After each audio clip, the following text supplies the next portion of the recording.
the constable's responsibility to make sure his employees are well trained, to make sure they have the equipment they need, that they've been to the training they need, that they're meeting the requirements of the state of Texas, and do career development. Teach these younger constables, deputy constables, what the job is, make sure they've got the education and training they need, and develop a career path for them so that they know where they're going and how to get there. We got the next question for you, gentlemen. This Castle Hills was recently moved from one constable's precinct to another, and our previous Justice of the Peace had a truancy program that he ran, and he was very proud of it, put a lot of time and effort into. Do you have a truancy program in this new precinct that we're part of now, and do you have any special solutions to that? Okay.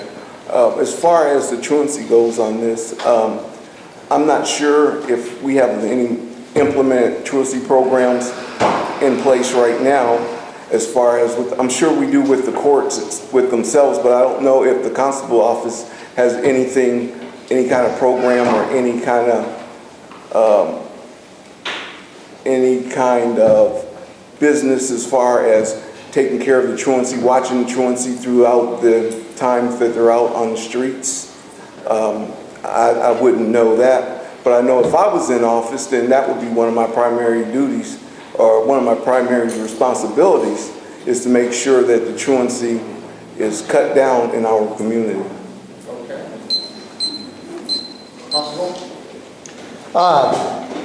The truancy program up there in the colony, the JP that you referred to, yes, this area used to be in that precinct.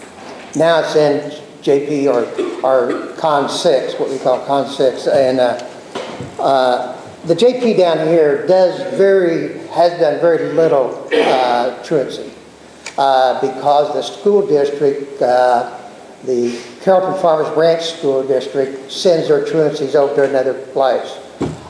We've had very little problems truancy-wise. It's been directed to this JP. Once it is directed to that JP, then we would be involved. But until that time, there's no use to have a truancy program when we have very little coming through the courts. Mr. Lee?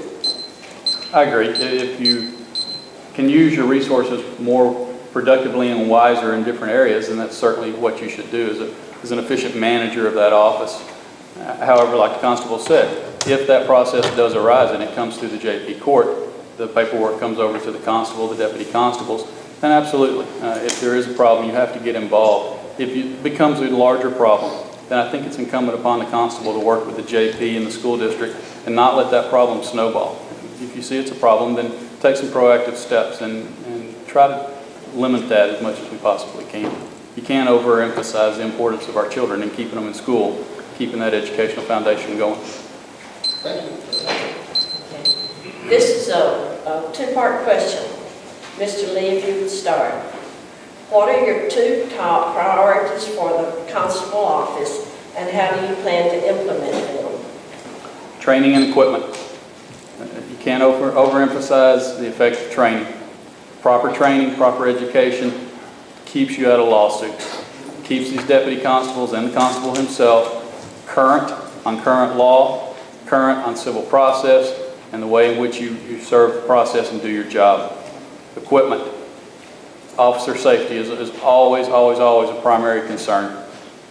If your deputies have the most efficient, best equipment, they're going to be safer. Teach them how to use that equipment. Make officer safety an everyday focus. Training and equipment. Mr. Smith. Well, yeah, of course, I mean, training equipment, but this, we, right now, presently, we do everything that we need to do as far as training-wise. We provide all the equipment that we need.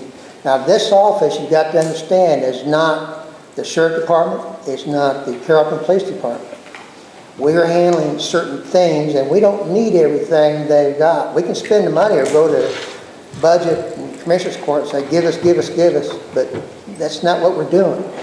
I do have seizure funds that we've been working with, and I buy out of those seizure funds to save the taxpayers' money. I've always looked at it that you're the stockholders. we have a responsibility working for you to save you as much money and to do as much as we can and be committed at what we're doing and be efficient at what we're doing. That's how we should react to you. Mr. Williams. I think I'm going to lean towards Mr. Lee's thought there for a minute. As far as the officer training, I think that's being a deputy constable for all the years I've been. I think it's really important that the training is implemented as being number one as well. I've been out there for several years now, and I see the things that can happen. A lot of people think that you're just out riding around in the car all the time and you're not really doing too much, but it gets kind of hairy out there sometimes. You never know what you're going to run into. Officer needs to be trained because when a constable goes to the door, he never knows what's behind the door. Whereas when the police department goes there, they've been called out on a call. They basically know what they're up against. But when people see a uniform coming up to their door, all they know is it's the police. And so I think it's really important. Training would be a very important part of my tenure up there. Hey, this is an audience question. Do you guys have any programs available at the constable's office to help break the cycle of repeat offenders? Do you have any programs that reach out to them or try to grab those people that are constantly appearing before you, you're constantly arresting? Who do you want to start with? Go ahead, Mr. Lee. Oh, I'll take that. I don't know what programs are currently in place at the constable's office to address that. I know at the sheriff's office we have programs that are geared toward juveniles and juvenile offenders to break that cycle and provide them another alternative. I think most often that's going to come through your court process, through the adjudicated process. That's where there are people in this county are offered the opportunity and sometimes mandated to go to training or counseling that would break that cycle. Constable, Sheriff? Well, again, we don't have a repeat offender program per se. Now, we have started some new programs. One of those programs is Teen Driver Awareness Program. When one of the deputies stop an individual and happens to be a teenager, we give them an opportunity to come in with a parent to discuss them getting this ticket or warning, and if they do that and maybe take a defensive driving thing somewhere, well, we'll just eliminate the ticket altogether. What we want to do is bring awareness to the teenager and make sure the parent knows what's going on, and of course keep the parents' payments down in the insurance and down, so that always helps. Mr. Williams? Well, I think the biggest thing that I have seen while I've been out there, and when you talk about repeat offenders, is it seems like you can evict a person from one apartment complex and they go right back to another apartment complex, and you're evicting the same person over and over and over again. And I think there should be some kind of legislation or something that once you've had so many evictions that you need not to go back to the apartments, basically,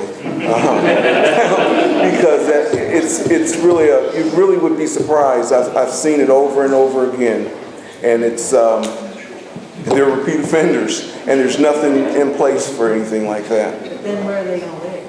Well, they can go rent out a house. They can do it, and they can rent out a house, live with the relatives, but it's costing taxpayers money. It's a cat and mouse game. Well, it costs the landlords a lot of money. That's the biggest problem. We've had one that went to 4 different locations, and we boom, boom, boom, Exactly. and then we had to chase him down, and then we found out he had warrants, so we did that, and finally nailed him and put him in Dallas County Jail. Unfortunately, I think you're going to find that these people who are getting evicted, you're going to have a certain percentage that are maybe down on their luck. They may have lost their job. They may have financial reasons for getting evicted. You've also got another percentage that are the criminal element. That's not the only thing they've got going on in their life that's going to bring them to law enforcement's attention. And you have some just trying to beat the system. Thank you, go ahead. Mr. Smith, if you would start this. Regarding warrants, is there ever a time when you would not make an arrest if you have a warrant for someone? Well, yeah. I mean, there's lots of times we don't make arrests when we have a warrant. It's like I said before, one of the programs that I instituted when I first came to office was many of the warrants that, now you got to understand, many of the warrants that we handle are Class C warrants. Okay, these are not what you call somebody that's been accused of bank robbery or any felony. But we've instituted programs that try to get that money that they owe flowing back into this county. Putting them in jail is a costly thing for you. And it's easy for us, but we waste a lot of time taking somebody up to Denton, put them in jail, and then that deputy traveling all the way back. So time-wise, it's a loser. Money-wise, it's a loser. We got to get the money flowing back into the county. Mr. Williams? Yes, he makes a good point there. I think that it's easier if you can get them to pay their warrants because, like he says, they're only Class C warrants. And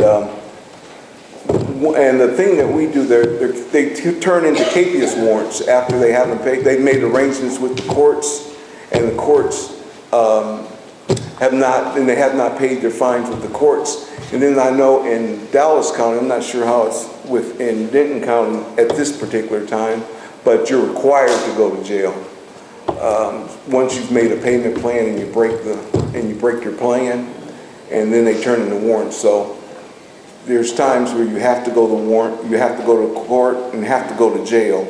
So it's just a matter of how you handle your situation. Mr. Lee? I'm not going to belabor the point. It's been adequately answered in two different times here. There's obviously several situations where you would not make an arrest on every warrant. Again, that falls back to training and education. You've got to make sure you've got trained and educated deputies working, make an intelligent decision that benefits the individual, gives them every opportunity, protects all their rights, and does what's right for Denton County and for the Constable's office, representing the people we serve, which is you. The next question, what was the one burning issue that caused you three gentlemen to want to seek the position of Constable? Mr. Lee? Opportunity for leadership. Based on my training, education, leadership, and experience, this is an opportunity for me to continue serving the citizens of Denton County. For 19 years, I've served the citizens of Denton County Sheriff's Office. This is an opportunity to take what I've learned in 19 years, the training I've been to, the opportunities I've had, the experiences I've had as a worker, as a mid-level manager, as a supervisor, bring that to another level of Denton County law enforcement, continue serving the citizens of Denton County.